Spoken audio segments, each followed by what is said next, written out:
Buenos días, mi grupo está conformado por Osmando Pino, Karen Gómez, Jennifer Rocha y mi persona, Sharik Daniel. Y hoy estaremos hablando un poco acerca de la administración educativa en Colombia. Para ello empezaremos por las bases que son la Secretaría de Educación y el papel secretario. La Secretaría de Educación y el papel del secretario. De acuerdo con la Ley 24, le corresponde a los departamentos, distritos y municipios certificados dirigir, planificar, organizar y prestar el servicio educativo en los niveles de preescolar, básica y media. Para cumplir con esta tarea, la Secretaría de Educación deben administrar los recursos que le transfieren la Nación, los recursos adicionales y los recursos propios, así como administrar los establecimientos educativos oficiales con la respectiva planta personal. Competencias y responsabilidades. Las labores de la Secretaría de Educación pueden agrupar en función de política y planeación, de inspección y vigilancia y de administración. En el marco de esta clasificación, sus responsabilidades y competencias dependen de si trata de entidades territoriales certificadas o no. Los municipios no certificados solo pueden administrar y distribuir los recursos de calidad y de alimentación que reciben a través del Sistema General de Participaciones y, por supuesto, los recursos propios que destinen para la educación. La Secretaría de Educación y el trabajo interinstitucional. La interacción exitosa con otras entidades es fundamental para garantizar las condiciones adecuadas de prestación del servicio educativo en los establecimientos educativos y para cumplir las metas en cobertura, calidad y eficiencia. ¿Qué función cumplen los gobernadores, asambleas departamentales, consejos municipales y distritales? El gobernador, alcalde, es el jefe de la administración. Como tal designa su gabinete y dentro de este el secretario de Educación. Entre sus funciones más importantes se encuentra la formulación del plan de desarrollo, el presupuesto de inversiones y los proyectos anuales de presupuesto, que deben ser elaborados con el apoyo de sus equipos sectoriales. Respecto a las funciones de política y planeación, la Asamblea adopta el plan de desarrollo y como parte de este el plan plurianual de inversiones, así como los presupuestos anuales de rentas y gastos, que tienen origen en los planteamientos de cada sector, prepara e incorpora en los mismos. La Asamblea reglamenta las funciones y las eficientes prestaciones de los servicios a cargo de identidad territorial, por lo que la Secretaría de Educación debe sujetarse en el desarrollo de sus funciones a los lineamientos definidos por dicha corporación. Acorde con lo anterior, la Asamblea realiza un control político a la Administración en la gestión y desarrollo de sus proyectos en la ejecución del presupuesto respectivo. Secretaría de Planeación. Para poder realizar las actividades que la Secretaría de Educación haya planeado, es fundamental la coordinación con la Secretaría de Planeación, quien mantiene el direccionamiento estratégico de las entidades, maneja la información y consolida la evaluación. Secretaría de Hacienda. El sistema presupuestal de la entidad territorial determina las posibilidades de ejecutar los proyectos de una Secretaría de Educación. En él deben estar, contemplados asuntos de sectores como los recursos de la Secretaría y las apropiaciones para cada fondo de servicio educativo en los establecimientos educativos a su cargo. Oficina jurídica. Si la Secretaría de Educación no cuenta con oficina jurídica propia, debe acudir a las oficinas jurídicas de las otras instancias de la alcaldía para recibir conceptos sobre asuntos legales y realizar procesos de contractuales ajustados a la normatividad nacional. Por otra parte, la Secretaría de Educación y sus relaciones interinstitucionales. Aunque no existe una regulación específica sobre el trabajo interinstitucional, es importante establecer alianzas de trabajo para maximizar recursos y crear sinergias que, por ejemplo, facilitan la inclusión de población en situaciones vulnerables. Algunas de las entidades con las cuales se requiere hacer alianzas son las siguientes. ICBF, Institución Colombiana de Bienestar Familiar. La implementación, seguimiento y evaluación de la política de atención integral a la primera infancia le corresponde al ICBF, en coordinación con otras entidades, entre ellas la Secretaría de Educación. Asociación social. Las asociaciones sociales educativas que se adelantan en la entidad territorial con poblaciones desplazadas y víctimas de la violencia deben realizarse de forma concertada con los programas que adelantan acción social para la atención de estas poblaciones, entre los cuales se destacan los programas de Familias en Acción, consejos ambientales y corporaciones autónomas regionales. El decreto de 1743 de 1994 garantiza la participación de la Secretaría de Educación en los consejos ambientales de su entidad territorial.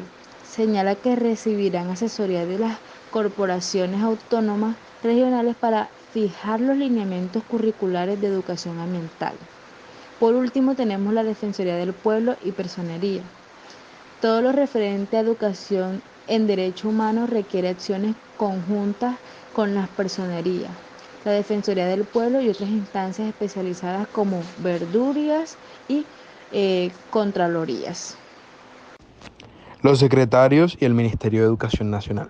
El Ministerio de Educación Nacional, también conocido como el MEM, es el encargado de ofrecer servicios que son utilizados de manera eficiente y complementaria para poder constituir un apoyo significativo y fundamental a la gestión educativa del país.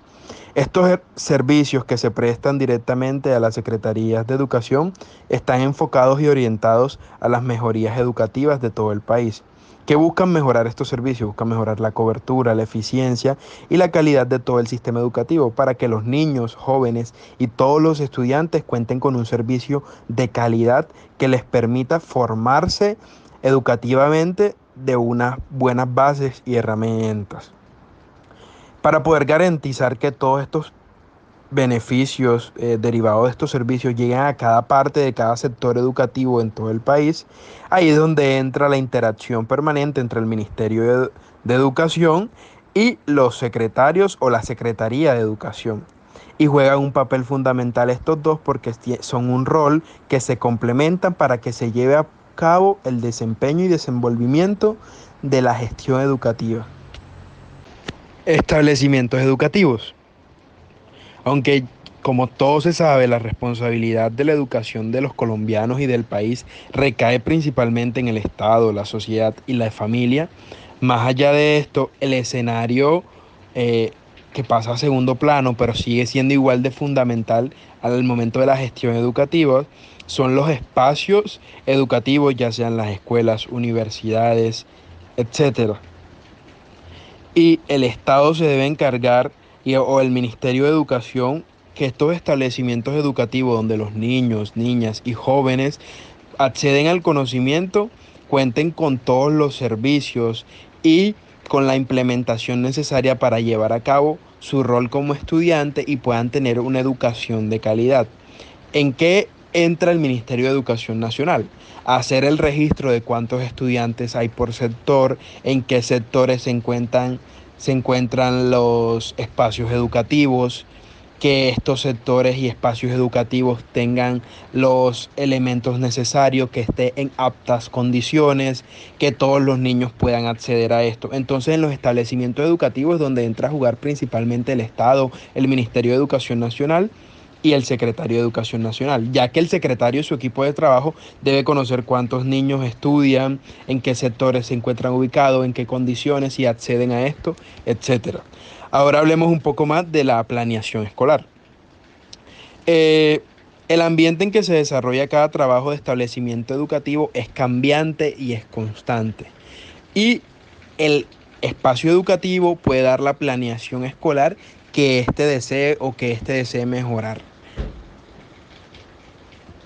Eso sí, siguiendo las bases fundamentales que les presta el Ministerio de Educación Nacional y la Secretaría de Educación. Por eso el secretario de Educación y su equipo de trabajo deben hacer un chequeo constante de cómo estas instituciones educativas están brindando su planeación escolar. Es decir, que cuenten con las dinámicas necesarias, que cumplan las temáticas pertinentes, que utilicen las rúbricas y que además usen metodologías que influyan a que los niños aprendan y lleven a práctica todo lo aprendido. De esto se basa la planeación escolar, pero cada ente educativo da la planeación escolar que él más desee y que considere factible, siguiendo los estamentos y las indicaciones que ofrece el Ministerio de Educación y las secretarías.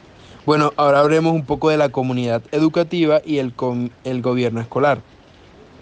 La comunidad educativa es aquella que está conformada por todas las personas que tienen alguna relación con los establecimientos educativos. Todos los establecimientos educativos deben mantener informada a su respectiva comunidad para permitir su participación seria y responsable en las decisiones, ya sean de carácter financiero, administrativo, técnico, pedagógico. Es decir, y esta comunidad se divide en tres. Son estudiantes, egresados y padres de familia. Los estudiantes, como todos sabemos, son el centro de la actividad educativa, porque son la base de la educación y es a quienes se le imparte la educación. Los egresados son los exalumnos del establecimiento educativo y padres de familia son aquellos los encargados por la responsabilidad educativa de sus hijos y porque este derecho y deber de sus hijos sea cumplido y no sea violado. Entonces, con este contexto y con este concepto de comunidad educativa, se tiene muy claro que estos tres son componentes fundamentales en la educación y para que ésta se dé de manera correcta. ¿Cuáles son las formas de participar? Los estudiantes deben hacer eh, unas elecciones donde se escoja un representante del consejo directivo, el personero de 11 y así se velen sus derechos y su participación sea espontánea. Los egresados, para que puedan ejercer su participación, pueden conformar una asociación de alumnos que esté al pendiente de las actividades y todo lo desempeñado en la educación. Y los padres de familia tienen una serie de derechos y deberes que más allá de velar por la educación de sus hijos y estar al pendiente de todas las reuniones, también crean una asociación de padres de familia donde uno de estos es el líder y el que encasilla todo para velar por la educación y por el bienestar educativo y sobre todo de sus hijos. En esta comunidad y en este ente educativo también no solo se conforman por estudiantes, egresados y padres de familia, también juegan un rol fundamental los educadores, los directivos docentes y el personal administrativo. Los educadores son aquellos encargados y parte fundamental junto con los alumnos de impartir el conocimiento y dar las clases a los estudiantes. Los directivos docentes se trata de los rectores, directores rurales, coordinadores, que son los encargados de que se desarrolle y se cumpla la normatividad y las leyes y reglas de una institución. Y el personal administrativo es toda parte de la planta administrativa que se encarga de también cumplir con que se cumplan todos estos requisitos del área administrativa del colegio. Bueno, tercero, la inspección y vigilancia. Las funciones de la inspección y vigilancia corresponden a la Secretaría de Educación, es decir, y se ejercen tanto para los establecimientos educativos oficiales como para los privados que presten un servicio público educativo formal y de educación para el trabajo y desarrollo humano. Estas dichas funciones se ejercen para verificar que la prestación del servicio educativo se cumpla dentro del ordenamiento normativo definido en Colombia.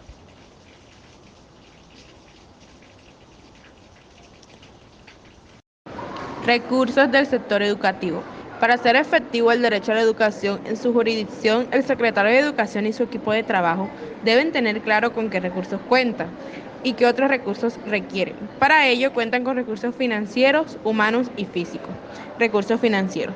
Mediante el Sistema General de Participación, la Nación transfiere recursos a las entidades territoriales para la financiación de los servicios de salud, educación y otros definidos como propósito general. Estas transferencias son la principal fuente de ingresos de las entidades territoriales, recursos humanos. Las entidades territoriales certificadas cuentan con docentes, directivos y administrativos, que son los aliados estratégicos de los secretarios para lograr las metas de acceso, cobertura y calidad del servicio educativo en su jurisdicción. Estos funcionarios tienen, dependiendo de la naturaleza de su cargo, un régimen laboral especial, el cual debe ser tenido en cuenta por el secretario de Educación al momento de tomar las decisiones pertinentes en la administración del personal. Una de las tareas fundamentales del secretario de Educación en la Administración de Personal consiste en asegurar que, acorde con la planta de cargos aprobada de acuerdo con las relaciones técnicas y los estándares fijados por la Nación, cada establecimiento educativo cuente con el personal necesario para prestar adecuadamente el servicio educativo. La planta de cargos está definida por unas relaciones técnicas alumno-docente, cuyo parámetro varía de acuerdo con la zona. Urbano, 32 alumnos por docente y en rural, 22 alumnos por docente, dependiendo del nivel si es primaria o secundaria. Es fundamental verificar que los ciudadanos que aspiran a ingresar a la carrera docente oficial cumplan con unos requisitos académicos y de experiencias, y que se pueda comprobar que los que ejercen estas labores desempeñen cabalmente los deberes al cargo y posean las competencias necesarias para su labor pedagógica o directiva.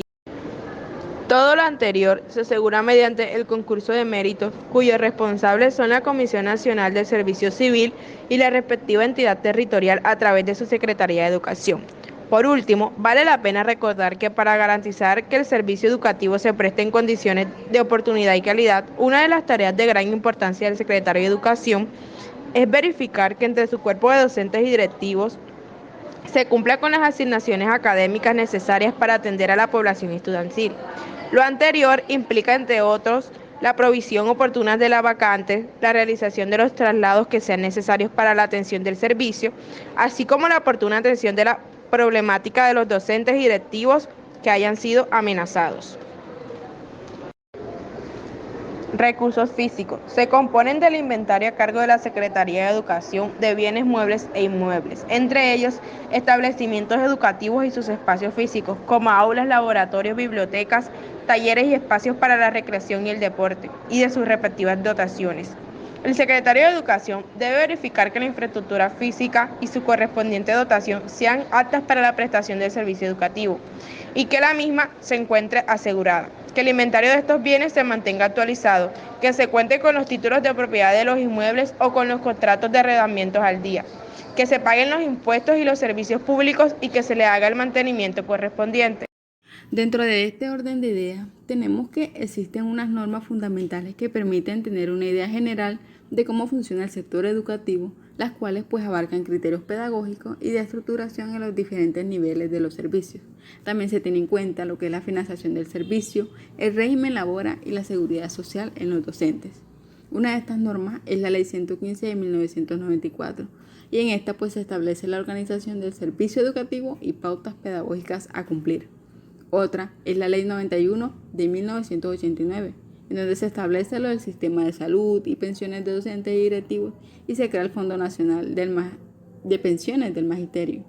Para la gestión del servicio educativo hay que tener claro unos fundamentos legales de temas realmente puntuales para la gestión del servicio educativo. Uno de ellos es la contratación del servicio educativo con terceros. Esto permite mantener y ampliar la cobertura educativa del país y de esta forma nos ofrece beneficios siempre y cuando ésta se realice con normatividad y mediante un proceso de selección que pueda demostrar conformidad con la normatividad vigente y el previo proceso de selección que demuestre el recorrido e idoneidad de los prestadores de servicio. En Colombia, la educación es una consecuencia del reconocimiento que hace la Constitución de que la nuestra es una democracia pluralista y diversa, en la cual el Estado está en la obligación de velar la diversidad étnica y cultural de la nación.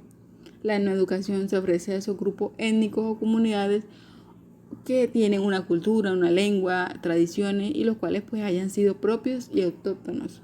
Este servicio que se brinde en estos territorios debe tener unas características. Una de ellas es ser bilingüe, teniendo como fundamento lo que es la lengua materna de estas comunidades.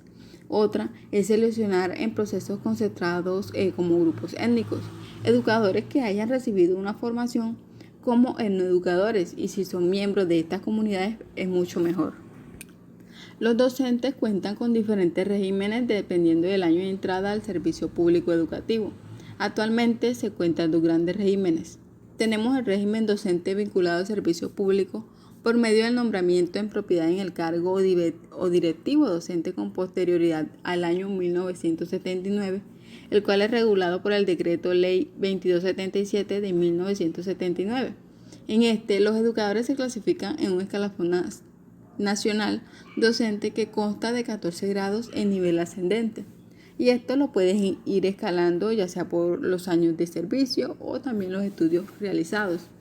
El régimen de los docentes vinculados como funcionarios públicos o docentes o directivos docentes mediante nombramiento en propiedad al previo concurso con posterioridad al año 2002, el cual se encuentra regulado en el Estatuto de la Profesionalización Docente, y este aplica para los docentes oficiales, y la inscripción en el escalafón solo se realiza cuando hayan superado lo que es el periodo de prueba y nombrado en propiedad en un cargo público. Los docentes se clasifican en 3 grados distintos dependiendo el título académico que ellos acrediten, y en estos grados existen 4 niveles de salarios.